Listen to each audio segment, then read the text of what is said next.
Hi everyone, this is Tangie with FAB Dallas Magazine. Today we are going to interview Chef Alex Cubano. So what made you want to become a chef? It's a very hard job. It's a lot of working hours. You know, you sweat a lot. You have no life. But I love it. It's my passion. And my mom was the inspiration behind my cooking. My father used to own a restaurant in New York. And I was a mama's boy growing up. I always wanted to be behind my mom. Wherever my mom went, I wanted to be there.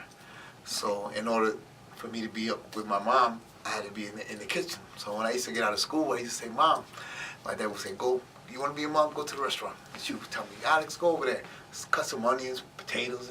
And I was always there with my mom. I was able to be with my mom right after school.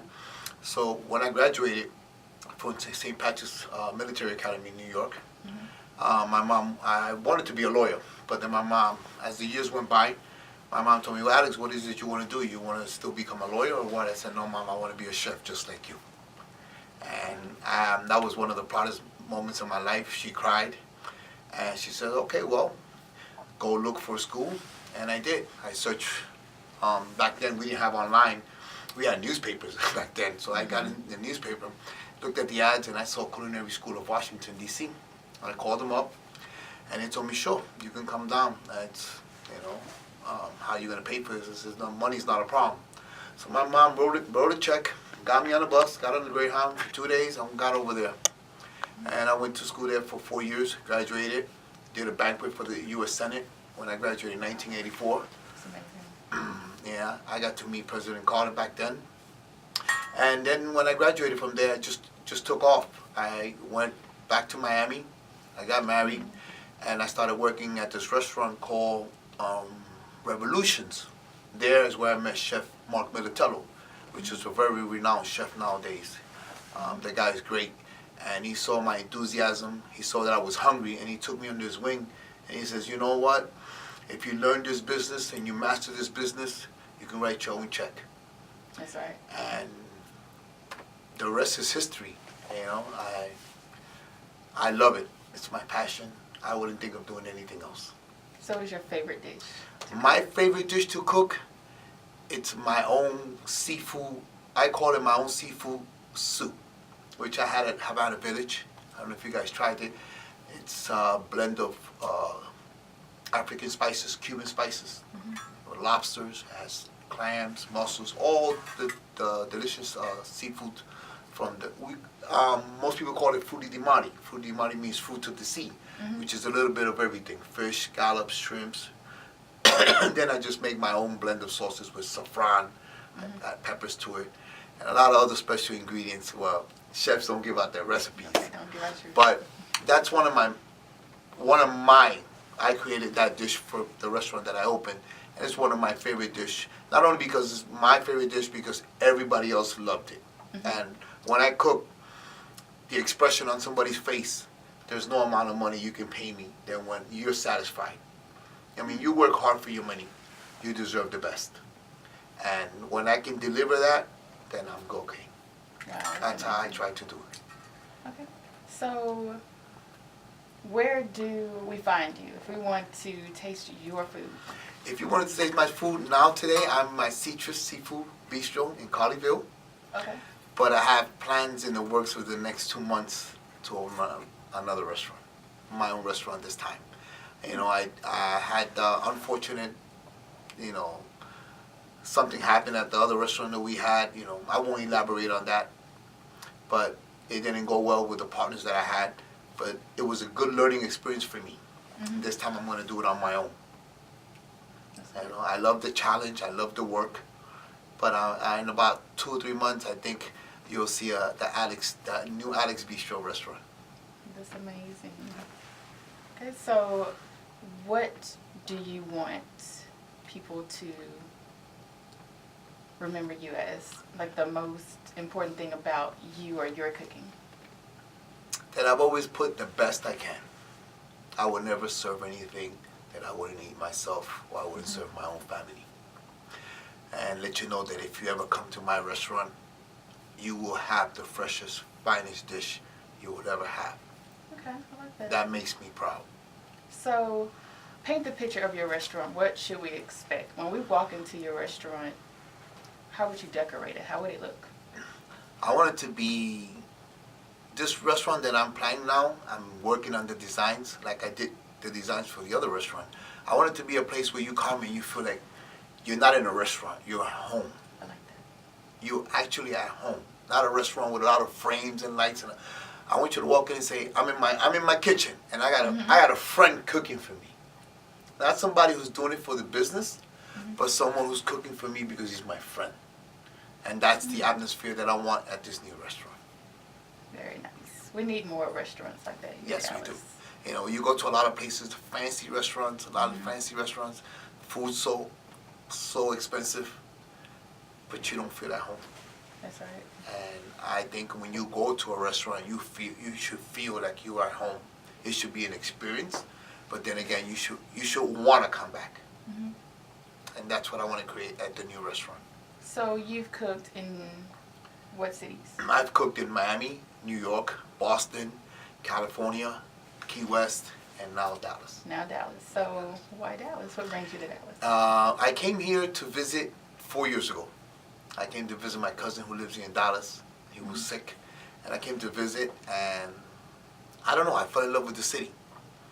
I woke up one day and I went outside, smoked a cup of coffee, smoked a cigarette, and the neighbors were just saying, "Hey, good morning, how you doing, sir?" And I was like, "What?" Wait a minute. Southern hospitality.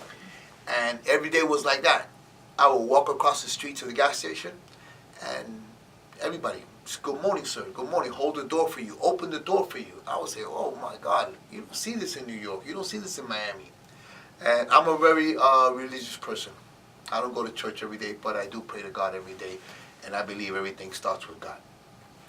And I prayed on it for like 4 or 5 years.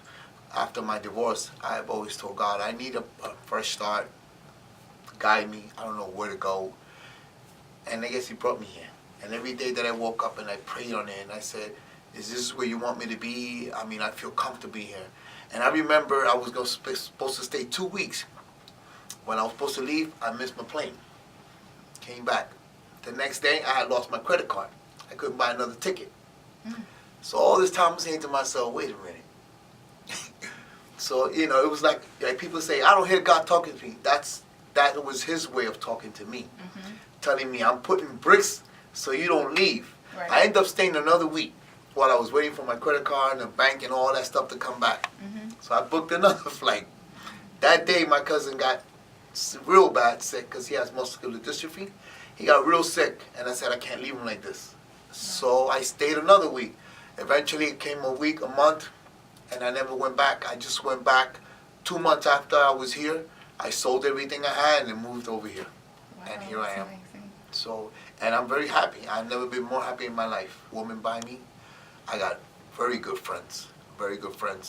Like you, Rafeal, and a lot of people that I have met here and have embraced me. And I can tell you, I'd rather not be anywhere else than here.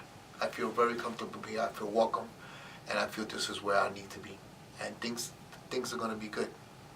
You have a very positive outlook on life. Always.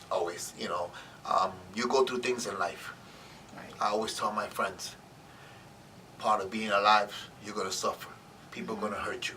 People are going to rob you. People are going to cheat you. People are going to lie to you. The one thing you got to remember is you don't have to be like that. Exactly. You be you. You know, you're alive, you're breathing, you got clothes on you. What more do you want? Just be you. Because at the end of the day, the only person you have to answer to is God. That's right. Be positive. You're alive. You know how many people are not alive today? How many people can't walk, can't see? And look at us now. We're enjoying each other. So always be positive. Because if you think positive, what your mind believes, your heart conceives. And if you believe it first, the rest is history. You can deal with anything. The only thing you can't deal with is death. So as long as you're alive, always hold your head up, because there's always someone worse off than you are. That's right. As long We as are there's blessed. life, there's hope. As long as you're alive, there's hope. That's right. So how do you think food and fashion relate to one another? I think it goes very well. For me personally, my favorite designer is Kool. I wear a lot of his clothes, his shoes, watches, and I feel that if you're going to a nice restaurant to have a nice dinner, you should dress appropriately. Mm-hmm. You should look your best. You should always look your best, especially if you're going out on a date with your wife or with someone you just want to meet, or you're just going on a personal date with a friend. You Right. should dress your best, you know, Mm-hmm. and according to where you're going to also. But like I said, my favorite designer is Kenneth Cole. I happen to like his style. My favorite sport team, Yankees. Yankees. All the ways. I'm from New York. I was raised in New York. I gotta go with the Yankees. I know you guys hate the Yankees, but hey, it is what it is. They're good. And Good as team. far as my favorite movie goes, Gladiator. Gladiator. Is that with Because- Russell Crowe? With Russell Crowe. Okay. And it goes to show what we were talking earlier. Mhm. The guy went through obstacles, Yes, he did. but he believed, and he achieved, and he did it, what he had to do for his people. That's Because right. at the end of the day, it was all about him. He only had to answer to one person. Don't ever give up. You know, everybody thought he was dead, That's and right. he came back, and they were surprised. It goes to show you that as long as you're alive, anything is possible. That's It's right. it's up to you. How bad do you want something in life? Mm-hmm. I wanted to be a great chef. And I said, the only way I'm going to be a great chef is if I put my heart and soul into it and really love it. You have to love what you do. I tell that to a lot of students that I teach, a lot of my cooks. They tell me, when I'm in the kitchen with them, they tell me, Chef, you show me how to make the dish, but it doesn't come out the same. It says, you're doing it for the money. I'm doing it for the love of it. Mm-hmm. Do it for the love of it and watch the difference. That's right. You gotta have passion. in You what gotta you're have doing. passion. You know, when you're cooking, it's like an art. It's like you make love to the dish. It's like something you're creating that can never be created again. And that's why the difference when I'm cooking, someone else is cooking. And that's why, you know, even with my mom was awesome cooking. Oh, this lady can cook. Mm-hmm. And to this day, I make some dishes that she showed me, and my sisters tell me, it ain't like Mom. Oh wow. I said, of course it ain't. Mom did it her way with her love. Mm-hmm. And that's what it goes. You can teach somebody, but when you do it from the love of it, no one can beat you at it. And that's what makes me, I think, special.